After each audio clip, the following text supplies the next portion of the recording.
ధన్యవాదాలు తెలియజేస్తూ అదేవిధంగా మన రాజయ్యను కూడా డిపో సెక్రటరీగా నియమించడం జరుగుతూ ఉన్నది. మరి మీకు ఏ సమస్యలు ఉన్నా మరి అక్కడ తీర్చుకోవాల్సిందిగా విజ్ఞప్తి చేస్తూ త్వరలోనే పూర్తి కమిటీ కూడా ఈ కోజిటూరు డిపోలో వేయడం జరుగుతుంది. అందరూ కూడా మీరందరూ కూడా ఏ సమస్య వచ్చినా ఐక్యంగా ఉండాల్సిందిగా అయితే పూర్తి కమిటీ అధ్యక్ష కార్యదర్శి అన్ని కూడా త్వరలోనే మనం ఎన్నుకోవడం జరుగుతుంది. ఏదేమైనా మొన్న ఏదైతే సమ్మెలో మీరందరూ కూడా ఏకగ్రీవంగా మీరందరూ కూడా సమ్మెలో పాల్గొనడంతో ఈరోజు మనకు ప్రభుత్వం కూడా మన సమస్యలను గుర్తించి మన సమస్యలను పరిష్కరించడం జరిగింది. దీనికి ఇదంతా విజయం ఎవరిదంటే అంత కార్మికులది. కాబట్టి ఈ కార్మికులు ఇదే విధంగా మీరు ఐక్యంగా ఉంటే మన సమస్యలని పరిష్కారం అవుతామని, ఇది ప్రధానంగా ఈ ప్రభుత్వంలో విలీన ఏదైతే తెలంగాణ జాతీయ మజ్దూర్ యూనియన్తో ఆవిర్భావం రోజు 2017లోనే ఈ యొక్క డిమాండ్ తీసుకొచ్చిన ఘనత టీజేఏపీకి ఉంది. ఆ రోజు 97 డిపోలో కార్మిక చైతన్య యాత్రని 2019లో చేసి ఆ రోజు మొట్టమొదటి సమ్మె నోటీస్ ఇచ్చింది తెలంగాణ జాతీయ మజ్దూర్ యూనియన్. ఆ యొక్క సమ్మె నోటీస్ ఇచ్చిన తర్వాత సుమారు 55 రోజులు సమ్మె జరిగింది.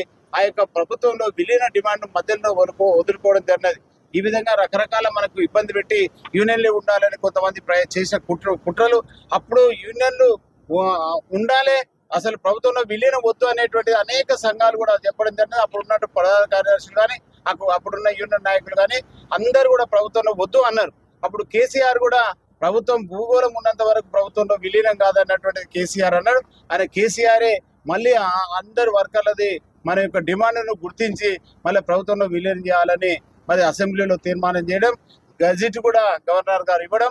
మరి ఇప్పుడు కాంగ్రెస్ ప్రభుత్వం వచ్చిన తర్వాత మేనిఫెస్టో ఏదైతే పెట్టిందో మేనిఫెస్టో పెట్టిన అంశాలను మరి ముఖ్యమంత్రి గారు మన సౌహృదంతో ఆలోచన చేసి రవాణా శాఖ మంత్రి గారు బట్టి విక్రమార్క గారు, మరి వీళ్ళు శ్రీధర్ బాబు గారు, వివేక్ గారు, మరి వీళ్ళందరూ కూడా ఒక కమిటీగా ఏర్పడి మనకు ఆ సబ్ కమిటీ ఏదైతే ఉందో వాళ్ళందరూ కూడా మరి చర్చలో పాల్గొని మన యొక్క సమస్యలు పరిష్కరించడం జరిగింది.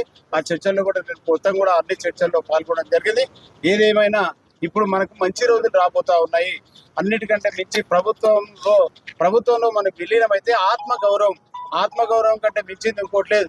ఎన్ని కోట్లు ఇచ్చిన ఆత్మగౌరవం అనేది రాదు. ఈరోజు ఆర్టీసీలో కూడా ఆత్మగౌరవం వస్తుంది. గతంలో మన తెలంగాణ రానప్పుడు ఆత్మగౌరవం లేదనే విధంగా అన్నామో ఇప్పుడు ఆర్టీసీలో కూడా ప్రభుత్వంలో విలీనం అయిందంటే ఇప్పుడు మనకు ఆత్మగౌరవం వచ్చింది.